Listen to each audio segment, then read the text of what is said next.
O que meus alunos me ensinaram sobre raça?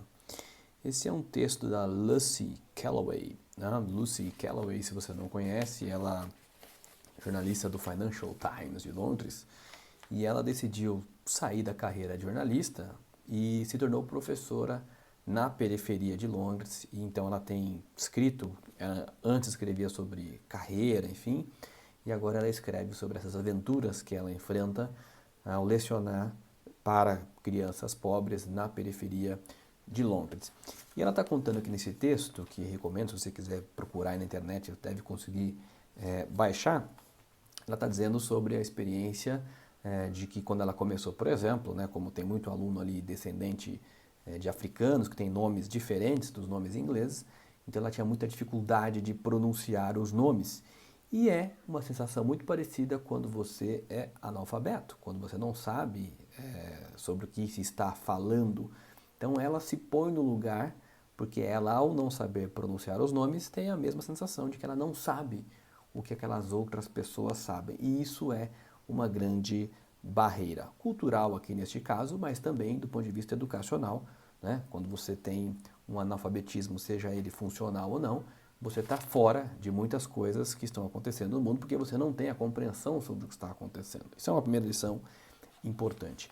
Uma outra lição que ela traz aqui nesse texto é a questão de falar que na população negra, né, como você não tem professores negros, então você não encontra esses exemplos para esses alunos, então fica uma coisa um pouco estranha, né? Uma garota branca dizendo sobre sua vida, que sempre foi em Oxford e Cambridge, né? Grandes escolas, que inclusive ela relata aqui, não tem negro nessas escolas.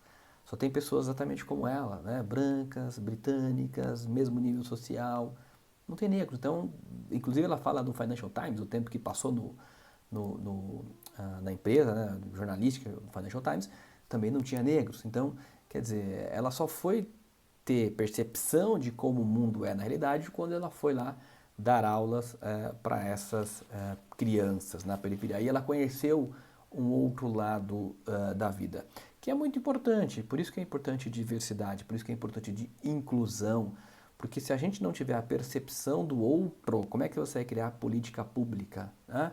Como é que alguém que sempre estudou em Cambridge e Oxford vai fazer política pública para um público que ela nunca sabe as dores, como é a moradia, como é a alimentação ou a falta dela, como é o acesso ou a falta dele, enfim, tudo isso é muito importante, né? Essa percepção do outro sobre os problemas que o outro enfrenta. E o que eu achei mais interessante é que ela termina o seguinte aqui, ela tem vários dilemas que ela tem enfrentado, pensado, questão de cota, não cota, enfim, ela vai contando isso no texto. Mas uma frase final é muito importante. Na ausência de ideias melhores, acho que tudo o que posso fazer é ouvir meus alunos falarem sobre seu mundo, enquanto continuo falando sobre o meu para eles. Estou educando-os e eles estão me educando. Paulo Freire já falava sobre isso, né? Essa questão do não há a aprender sem ensinar, não há ensinar sem aprender. Aquele que ensina aprende ao ensinar e aquele que aprende ensina ao aprender, né? Educando e educados, docente, discente, trabalhando juntos na formulação, na produção do conhecimento. Bom, ou seja, se você não sabe, a melhor coisa que você tem que fazer é procurar escutar, primeiro.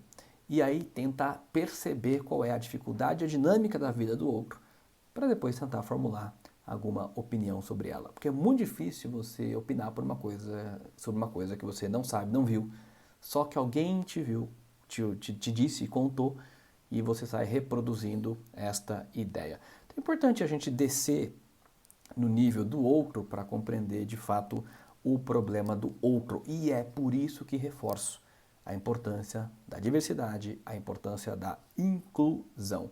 E olha, eu estou preparando um evento aqui sobre inclusão, me aguarde. Mas reserva a tua agenda aí que vai ser dia 13 de agosto, às 10 horas da manhã, online. Você vai ver. Eu vou dar detalhes mais em breve. Enquanto isso, você continua curtindo aqui o nosso canal do Inédito Viável no YouTube e também nas redes sociais o Inédito Viável.